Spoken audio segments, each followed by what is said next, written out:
Assalamualaikum warahmatullahi wabarakatuh. Perkenalkan, nama saya Andinah Daulia Fasya dengan NIM 250201010032. Saya dari kelas MJ203 mata kuliah Statistik, Ekonomi, dan Bisnis. Pada kesempatan kali ini, saya akan mempresentasikan hasil mind mapping yang sudah saya buat. Mind mapping yang pertama mengenai pengantar statistika ekonomi bisnis dan penyajian data. Kita mulai dari definisi konsep sampai contoh penerapan dalam manajemen. Untuk yang pertama, aku mau ngejelasin dulu perbedaan statistika dan statistik. Nah, statistika itu apa sih? Nah, statistika itu ilmu yang mengumpulkan, mengolah, menganalisis, dan menyimpulkan data. Nah, untuk statistik itu sendiri merupakan hasil penyajian data kayak angka, tabel, grafik. Lalu kita masuk ke jenis statistika. Nah, jenis statistika ini ada dua, ada deskriptif dan inferensial. Nah, untuk deskriptif itu sendiri menyajikan data pakai tabel, grafik, ataupun rata-rata. Nah, untuk inferensial menarik kesimpulan, prediksi, sampai uji hipotesis.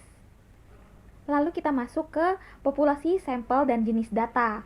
Nah, untuk populasi dan sampel, populasi itu sendiri merupakan seluruh objek penelitian. Nah, dan untuk sampel merupakan sebagian anggota populasi. Dan untuk jenis data ada dua, yang pertama kualitatif dan kuantitatif. Nah, kualitatif itu apa sih? Nah, kualitatif itu merupakan data kategori. Contohnya, jenis kelamin, agama, dan pekerjaan. Nah, untuk kuantitatif itu apa? Nah, kuantitatif itu data angka. Nah, di dalam kuantitatif itu ada dua, yaitu diskrit dan kontinu. Nah, untuk diskrit itu merupakan angka bulat hasil menghitung. Nah, untuk kontinu merupakan angka desimal hasil mengukur. Lalu kita masuk ke skala pengukuran. Untuk skala pengukuran yang pertama ada nominal. Nah, nominal itu merupakan kategori, contohnya jenis kelamin. Yang kedua ada ordinal. Untuk ordinal itu peringkat, contohnya tingkat kepuasan rendah sampai tinggi. Dan yang ketiga ada interval. Interval itu jarak sama tapi ada 0. Contohnya suhu derajat Celcius. Nah, dan yang terakhir ada rasio. Nah, rasio itu ada 0 mutlak. Contohnya pendapatan, berat badan, dan jarak. Selanjutnya kita masuk ke rumus. Nah, masuk bagian rumus ini ada 6 rumus buat nyusun tabel frekuensi dan nyari ukuran pemusatan. Nah, yang pertama itu ada rumus jumlah kelas atau Sturges. Nah, rumusnya itu K sama dengan 1 plus 3,32 log N. Artinya, banyak kelas sama dengan 1 ditambah 3,322 dikali log N. Nah, yang kedua ada rumus range atau jangkauan. Rumusnya itu R sama dengan X max dikurang X min. Artinya, jangkauan sama dengan data terbesar dikurangi data terkecil. Dan yang ketiga ada rumus panjang interval kelas. Nah, rumusnya itu I sama dengan R dibagi K. Nah, artinya panjang interval kelas sama dengan jangkauan dibagi banyak kelas. Dan yang keempat ada mean. Nah, untuk rumus mean itu sendiri X bar sama dengan sigma X dibagi N. Artinya, mean sama dengan jumlah semua X dibagi banyak data N. Dan yang kelima ada median. Untuk rumus median itu sendiri, M sama dengan TB plus N per 2 dikurung F besar dibagi F kecil dikali I. Artinya, median sama dengan tepi bawah kelas median atau modus plus 0,5 N dikurang frekuensi kumulatif sebelum kelas median dibagi frekuensi kelas median dikali panjang interval kelas. Dan yang keenam ada modus. Nah, untuk rumus modus itu sendiri, mo sama dengan TB plus D1 dibagi D1 plus D2 dikali I. Nah, artinya modus sama dengan tepi bawah kelas median atau modus plus selisih frekuensi kelas modus dengan frekuensi kelas sebelumnya. Dibagi selisih frekuensi kelas modus dengan frekuensi kelas sebelumnya ditambah selisih frekuensi kelas modus dengan frekuensi kelas sesudahnya dikali panjang interval kelas. Lalu kita masuk ke penyajian data. Nah, abis pakai 6 rumus tadi, datanya tuh disajiin ke tabel distribusi frekuensi. Lalu data tuh dikelompokkan ke dalam kelas dan menampilkan frekuensi tiap kelasnya. Contohnya, kelas 10 sampai 19 frekuensinya 5 dan 20 sampai 29 frekuensinya 8 dan seterusnya. Terus disajiin pakai grafik. Nah, yang pertama ada diagram batang. Diagram batang itu sendiri menunjukkan kategori atau kelompok. Nah, batangnya itu terpisah. Yang kedua ada diagram lingkaran. Nah, untuk diagram lingkaran menunjukkan proporsi atau presentase. Nah, yang ketiga ada histogram. Nah, histogram itu menyajikan distribusi data berkelompok. Nah, terus batangnya tuh nempel. Nah, yang keempat ada poligon frekuensi. Untuk poligon frekuensi itu grafik garis dari titik tengah kelas. Lalu kita masuk ke contoh penerapan dalam manajemen. Yang pertama ada manajemen pemasaran. Contoh penerapannya itu kayak analisis penjualan, kepuasan pelanggan, dan efektivitas promosi. Yang kedua ada manajemen SDM. Contoh penerapannya itu seperti produktivitas karyawan, evaluasi pelatihan, dan analisis absensi. Dan yang ketiga ada manajemen keuangan. Untuk manajemen keuangan contoh dan penerapannya seperti analisis laba atau rugi, prediksi pendapatan, evaluasi rasio keuangan, dan seterusnya. Jadi bisa kita simpulkan kalau statistika itu merupakan alat untuk mengubah data mentah jadi informasi buat keputusan manajemen. Lalu kita lanjut ke mind mapping yang kedua, yaitu ukuran kecenderungan pemusatan, mean, median, modus. Pertama aku mau jelasin dulu nih mengenai ukuran kecenderungan pemusatan. Ukuran kecenderungan pemusatan itu sendiri merupakan nilai yang mewakili pusat atau titik tengah dari sekumpulan data. Nah, ukuran kecenderungan pemusatan itu sendiri ada 3, yaitu mean, median, modus tadi. Nah, mean itu apa sih? Nah, mean itu merupakan nilai rata-rata hitung dari seluruh nilai data. Nah, untuk median merupakan nilai tengah setelah data diurutkan dari kecil ke besar, membagi data jadi 2 bagian yang sama banyak. Nah, untuk modus itu merupakan nilai yang paling sering muncul dalam suatu data. Nah, untuk kegunaannya itu sendiri ada 6. Nah, yang pertama menentukan nilai pusat data. Nah, untuk yang kedua memberikan ringkasan data yang sederhana. Yang ketiga, memudahkan perbandingan dan analisis. Yang keempat, menjadikan dasar pengambilan keputusan. Nah, terus selanjutnya kita masuk ke rumus. Nah, untuk rumusnya sendiri ada data tunggal sama data kelompok. Pertama kita masuk ke mean. Untuk rumus data tunggalnya, X bar sama dengan sigma X dibagi N. Artinya rata-rata sama dengan jumlah semua data dibagi banyak data. Terus data kelompoknya rumusnya X bar sama dengan sigma V kali XI dibagi sigma V. Artinya rata-rata data kelompok sama dengan jumlah frekuensi kali nilai tengah dibagi jumlah frekuensi. Yang kedua kita masuk ke median atau nilai tengah. Untuk data tunggal N ganjil, rumusnya M sama dengan XN plus 1 dibagi 2. Artinya ambil data urutan ke N plus 1 per 2. Dan untuk data tunggal N genap, rumusnya M sama dengan XN per 2 plus XN per 2 plus 1 dibagi 2. Artinya rata-rata 2 data tengah. Dan untuk rumus data kelompoknya, rumusnya M sama dengan TB plus N per 2 dikurangi FK dibagi F dikali P. Artinya median data kelompok. Yang ketiga ada modus. Untuk rumus data tunggalnya, Mo sama dengan nilai yang paling sering muncul. Nah, untuk rumus data kelompoknya, Mo sama dengan TB plus D1 dibagi D1 plus D2 dikali P. Artinya modus data kelompok. Nah, perlu diketahui, pilihan ukuran pemusatan harus disesuaikan sama karakteristik data. Nah, untuk mean itu tuh cocok buat data simetris. Nah, untuk median itu cocok buat data miring atau ada outlier. Nah, untuk modus buat tahu nilai yang paling umum. Kita masuk ke perbedaan utamanya. Biar gampang bedain, kita lihat nih tabel perbedaannya. Untuk mean itu rata-rata hitung semua nilai. Dan untuk median itu nilai tengah setelah data diurutkan. Dan untuk modus merupakan nilai yang sering muncul. Nah, dipengaruhi nilai ekstrim, untuk mean ya sangat terpengaruh, dan median dan modus itu tidak atau tidak terpengaruh. Nah, untuk jenis data yang cocok, mean itu data numerik atau kuantitatif. Kalau median, data numerik atau kuantitatif juga, dan untuk modus data numerik atau kategori. Nah, untuk kegunaan utamanya, MEAN itu untuk perbandingan dan rata-rata keseluruhan. Dan untuk median itu untuk nilai tengah yang stabil, dan untuk modus itu tuh buat nyari nilai yang paling umum. Terus kita masuk ke contoh penerapan dalam manajemen. Nah, yang pertama ada manajemen pemasaran. Contoh penerapannya itu perusahaan tuh mau tahu nih rata-rata pengeluaran pelanggan. Nah, untuk MEAN buat tahu rata-rata pengeluaran. Nah, untuk median kalau ada pelanggan yang pengeluarannya sangat tinggi. Nah, untuk modus itu buat tahu jumlah pengeluaran yang paling umum. Yang kedua ada manajemen SDM. Contoh penerapannya tuh kayak menilai kinerja karyawan berdasarkan skor evaluasi. Dan untuk MEAN buat rata-rata kinerja tim. Untuk median buat nilai tengah tanpa dipengaruhi nilai ekstrim. Dan untuk modus itu buat skor yang paling banyak dicapai karyawan. Yang ketiga ada manajemen operasional.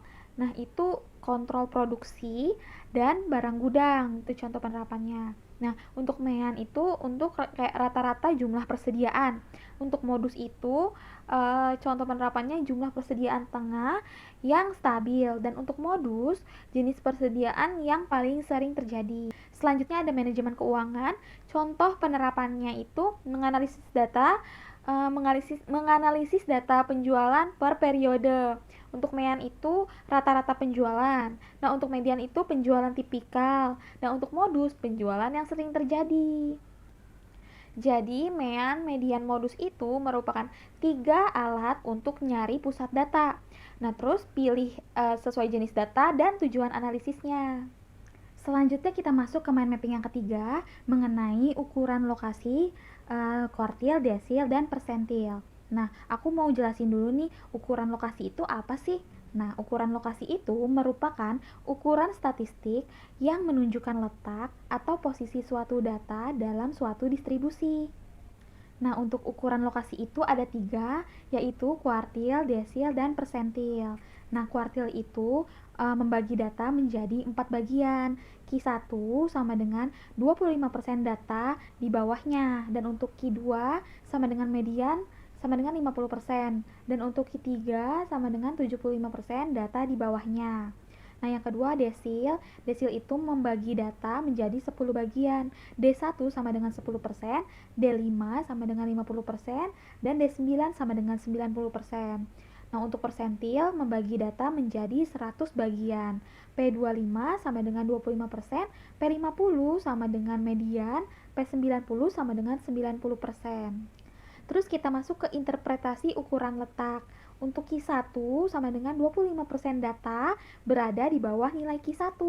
Untuk Q2 itu titik tengah data sama dengan median. Untuk Q3 75% data berada di bawah nilai Q3. Nah, untuk D4 40% data berada di bawah nilai D4. Nah, untuk P80 80% data berada di bawah nilai P80. Nah, kuartil itu membagi data menjadi 4 bagian, yaitu Q1, Q2, dan Q3. Desil jadi 10 bagian, D1 sampai D9. Nah, untuk persentil itu jadi 100 bagian, P1 sampai P99. Q2 sama dengan D5 sama dengan P50 sama dengan median. Dipakai buat mengetahui posisi data dan menentukan pengambilan keputusan bonus. Selanjutnya kita masuk ke rumus utama.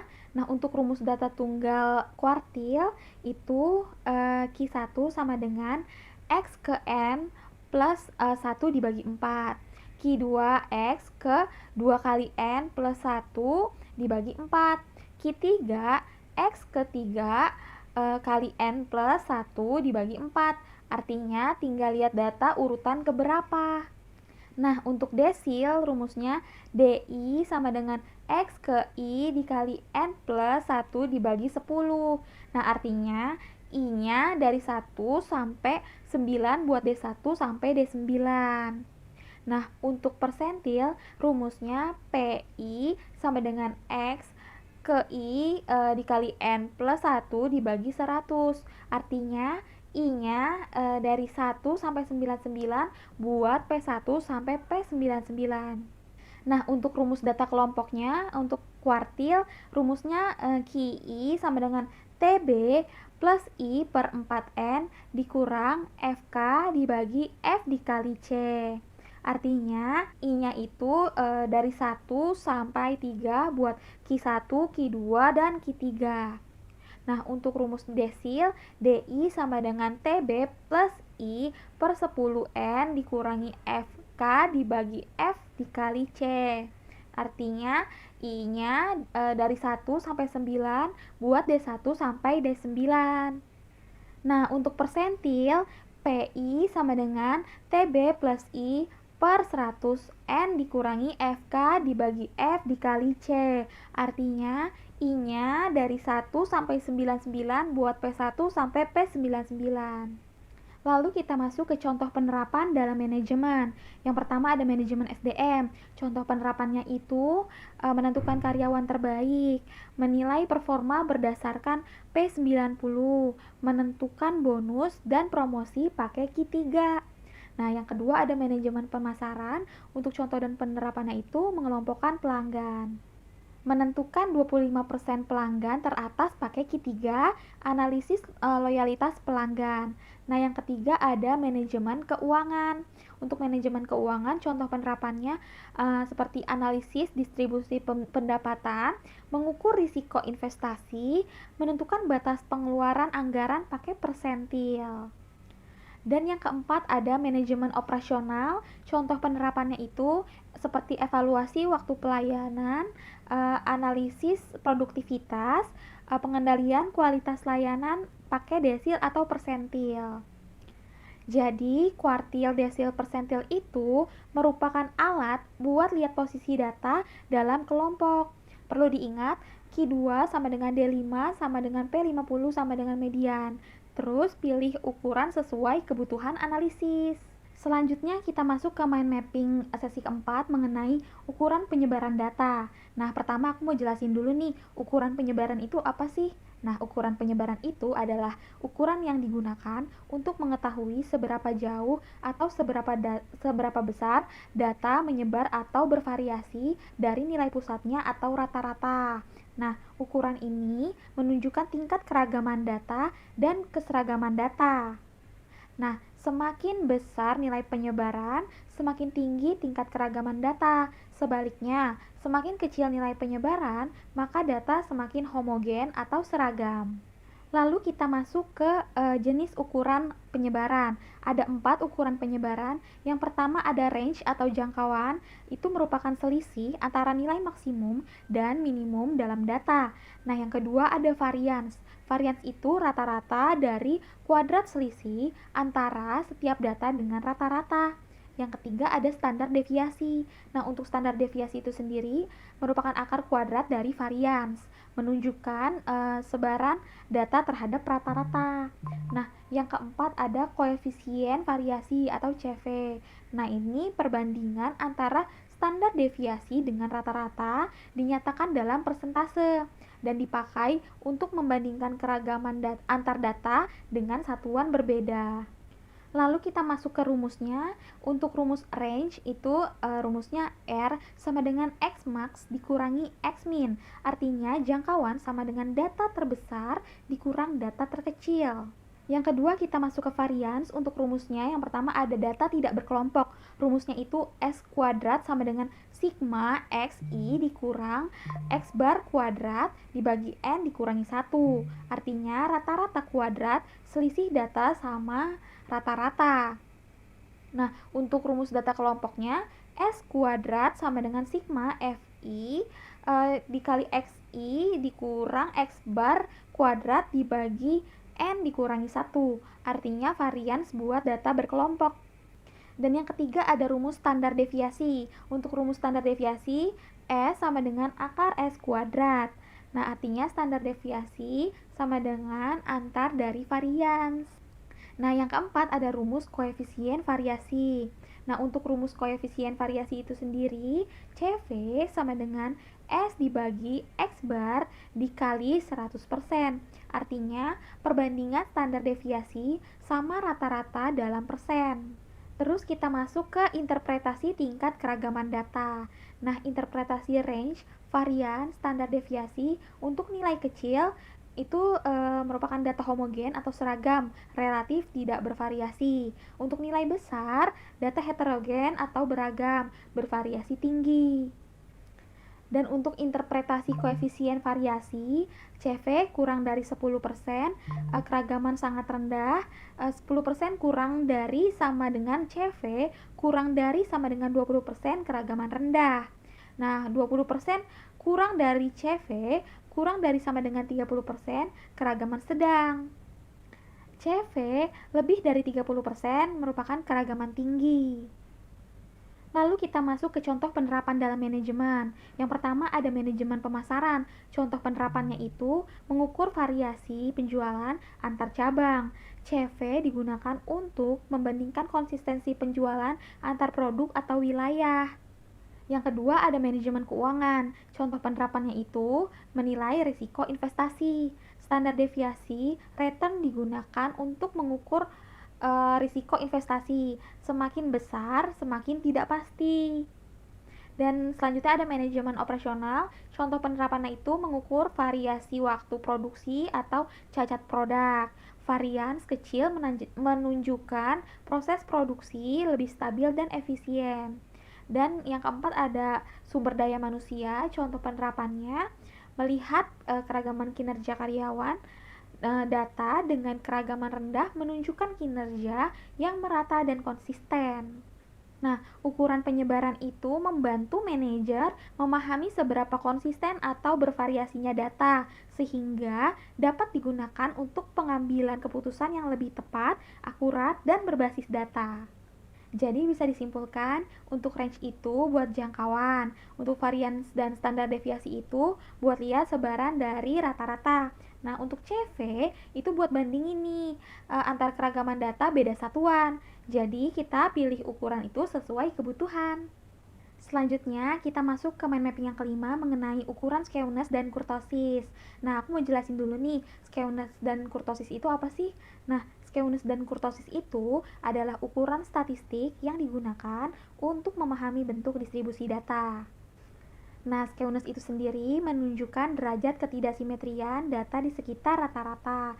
Nah, untuk kurtosis menunjukkan tingkat keruncingan puncak dan ketebalan ekor distribusi data dibanding distribusi normal. Nah, untuk kegunaannya itu ada tiga. Yang pertama, menilai apakah distribusi data simetris atau tidak. Yang kedua, mengidentifikasi keberadaan nilai ekstrim atau outlier. Nah, yang ketiga, membantu pengambilan keputusan yang lebih tepat dalam analisis data ekonomi dan bisnis. Lalu kita masuk ke ukuran skewness. Nah, skewness itu ada tiga bentuk. Yang pertama, positif lebih dari 0. Nah, itu ekor lebih panjang di sisi kanan. Sebagian besar data di bawah rata-rata. Contohnya, pendapatan. Sebagian besar berpenghasilan rendah dan beberapa sangat tinggi. Yang kedua, ada negatif kurang dari 0. Nah, itu ekornya lebih panjang di sisi kiri. Sebagian besar data di atas rata-rata. Contohnya, usia pensiun. Sebagian besar pensiun pada usia lebih tinggi, beberapa pensiun lebih awal. Nah, yang ketiga ada simetri sama dengan 0.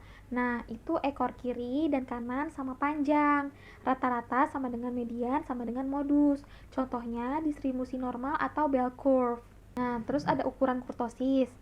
Kurtosis itu ada tiga bentuk. Yang pertama, leptokurtik lebih dari 0. Nah, itu puncaknya lebih runcing dari distribusi normal, biar lebih tebal sama dengan more outlier.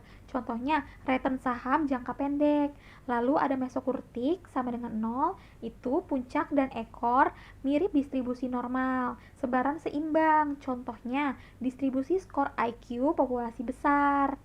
Nah, terus ada plekurtik kurang dari 0. Nah, itu puncak lebih datar dari distribusi normal. Nah, ekornya lebih tipis dan sedikit outlier. Contohnya, pertandingan pemain sepak bola dalam satu tim. Nah, untuk skewness ini menunjukkan arah kemiringan data, sedangkan kurtosis menunjukkan tingkat keruncingan distribusi. Nah, keduanya itu penting untuk memahami karakteristik data dan mendukung pengambilan keputusan yang lebih akurat dalam manajemen. Nah, kita masuk ke rumus. Untuk skewness itu rumusnya skewness sama dengan akar N dibagi N dikurang 1 dikali N dikurang 2 dikali sigma XI dikurang X bar dibagi S pangkat 3. Nah, artinya tuh buat ngukur kemiringan distribusi data. Nah, selanjutnya kita masuk ke rumus kurtosis. Untuk rumus kurtosis itu, kurtosis sama dengan N kali N plus 1 dibagi N dikurang 1 dikali N dikurang 2 kali N dikurang 3 kali sigma XI dikurang X bar dibagi S pangkat 4 dikurang 3 kali N dikurang 1 kuadrat dibagi N dikurang 2 kali N dikurang 3. Nah, artinya buat mengukur keruncingan puncak distribusi data. Nah, banyak perangkat lunak statistik kayak Excel, SPSS, Istat udah nyediain perhitungan skewness dan kurtosis secara otomatis. Selanjutnya kita masuk ke contoh penerapan dalam manajemen. Yang pertama ada manajemen keuangan. Contoh penerapannya itu menganalisis distribusi, return saham, atau tingkat pengembalian investasi.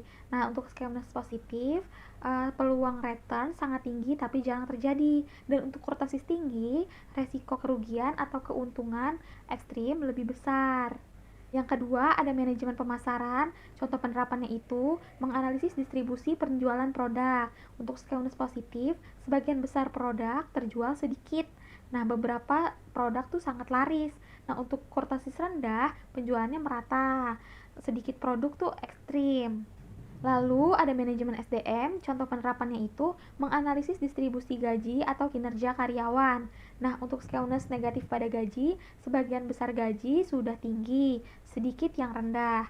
Nah, untuk kurtosis tinggi pada kinerja, banyak karyawan sangat baik atau sangat buruk. Jadi, skewness itu lihat miring ke kiri atau kanan. Nah, untuk kurtosis, lihat runcing atau datarnya puncak. Nah, dua-duanya itu penting buat tahu bentuk data sebelum analisis. Nah, yang terakhir tuh aku mau ngejelasin hubungan antar konsep dari kelima mind mapping yang tadi aku udah jelasin. Nah, jadi tuh pertama tuh kita kayak bayangin statistika itu tuh udah kayak bedah data dari mentah jadi keputusan. Nah, urutannya tuh gini. Tadi kan yang pertama ada mind mapping mengenai pengantar statistika dan penyajian data. Nah, itu merupakan pondasinya. Nah, itu tuh merupakan langkah awal. Jadi kita ngumpulin data mentah dulu nih. Terus disajiin pakai tabel distribusi frekuensi dan grafik. Kayak grafik batang, lingkaran, histogram, poligon yang tadi aku udah jelasin. Nah, itu tuh tujuannya biar data acak tuh jadi rapi dan gampang dibaca. Nah, hubungannya itu tanpa penyajian data yang rapi, 4 konsep selanjutnya tuh nggak bisa kita hitung. Nah, yang kedua ada ukuran kecenderungan pemusatan. Nah, itu tuh titik tengahnya. Jadi, abis data disajiin, kita tuh cari pusatnya tuh pakai mean, median, dan modus. Tujuannya apa sih? Nah, itu tuh satu angka buat ngewakilin seluruh data. Contohnya tuh kayak rata-rata gaji karyawan tuh ada berapa sih? Gitu. Nah, untuk hubungannya, ini tuh jawaban dari kayak data ini tuh ada di angka berapa sih? Gitu. Tapi satu angka tuh nggak cukup, karena nggak nunjukin sebarannya gitu. Nah, untuk yang ketiga tuh ada ukuran lokasi. Itu tuh posisinya tuh di mana. Nah, dari titik tengah tadi kita bedah lebih detail pakai kuartil, desil, dan persentil. Tujuannya itu biar tahu posisi data dalam kelompok. Contohnya tuh kayak 20% karyawan gajinya tuh di atas berapa sih? Nah, P80, 25% pelanggan teratas, Q3. Nah, itu tuh hubungannya untuk pengembangan dari median. Ingat, Q2 sama dengan D5 sama dengan P50 sama dengan median. Jadi lokasi adalah pemusatan yang lebih spesifik. Selanjutnya ada ukuran penyebaran data. Nah, itu tuh rata-rata aja tuh nggak cukup. Udah tahu pusatnya, sekarang kita cek data ngumpul apa nyebar sih gitu. Pakai range, varian, standar deviasi, dan CV tadi.